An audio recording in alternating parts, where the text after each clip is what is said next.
Edgar Lungu is set to be inaugurated as president. No one ever thought Edgar Lungu would one day rule Zambia. Described as a humble man of the people, he defeated opposition leader Hakainde. Lungu was sworn in as President of Zambia on the 25th of January 2015 at the National Hero Stadium in the capital, Lusaka. Lungu won the election with 50.32% of the vote, just a few thousand votes over the threshold for avoiding a runoff. He also increased his margin of victory over Hichilema to 100,530 votes, or by 2.72%. Zambia's main stadium was filled to capacity with an excited crowd. Half a dozen government leaders and presidents were there from across the continent. Edgar Lungu, who narrowly won the presidency, faces an uphill battle to fix Zambia's struggling economy and improve the lives of its poor.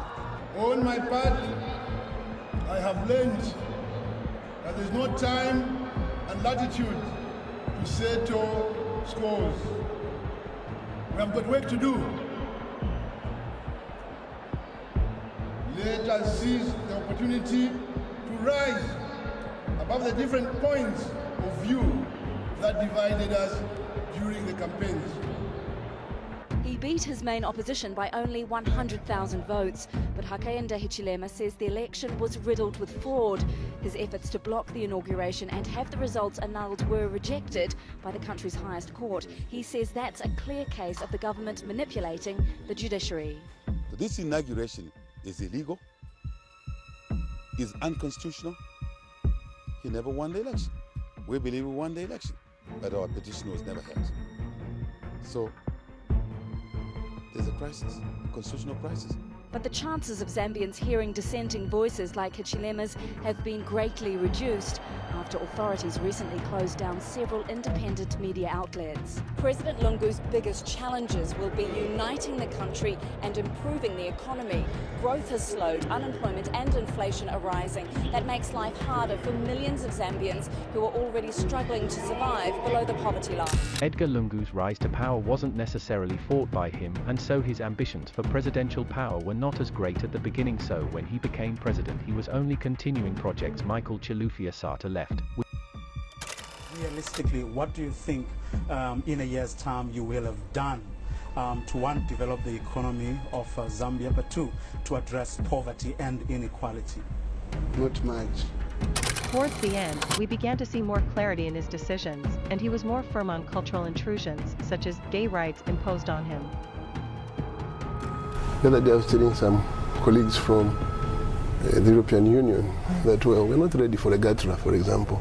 You can't come and teach us to marry each other as men. We're not ready. So if you're going to tie cooperation or development programs to values such as sex between men, sex between women, you have no place in Zambia. And I think we've made it very clear. So we're very open to dialogue, because we come from different cultural backgrounds and values. So when you come to Zambia, come on our terms. So that's why we're saying we're conducive, because we're not rigid. And if, God forbid, 100 years down the line, people agree to marry men to men, and Zambians agree too, then that would be your time. But for now, so ganged up with this minister, former minister, and said, no, the government is corrupt. So you see, I think that by giving ground and space without interfering with the institutions mandated to investigate corruption, I've done very well. And I've challenged people that if the institutions are not working because of the legal framework being inadequate, let me know how we can follow through so that we give them the power and the teeth. That's what you do. Because I cannot be president and be responsible for investigating and prosecuting. I can't, because that's not what the law says. Come back, Zambian President Edgar Lungu says while the country welcomes international investors, the West should not dictate the terms when engaging with Africa on trade. This has been so much dependent on hydro energy, and hydro energy has proved to be a case because of the climate change effects which we are witnessing now. The production of electricity has gone down significantly. Power load shedding is the norm. And I think the idea is to go the smart way. We begin talking about solar energy. We have so much sunshine, isn't it? And I think, why don't we get a good mix so that we have enough of wind power, enough of solar and so on. I know it's expensive to start with, but once you get your hands on it,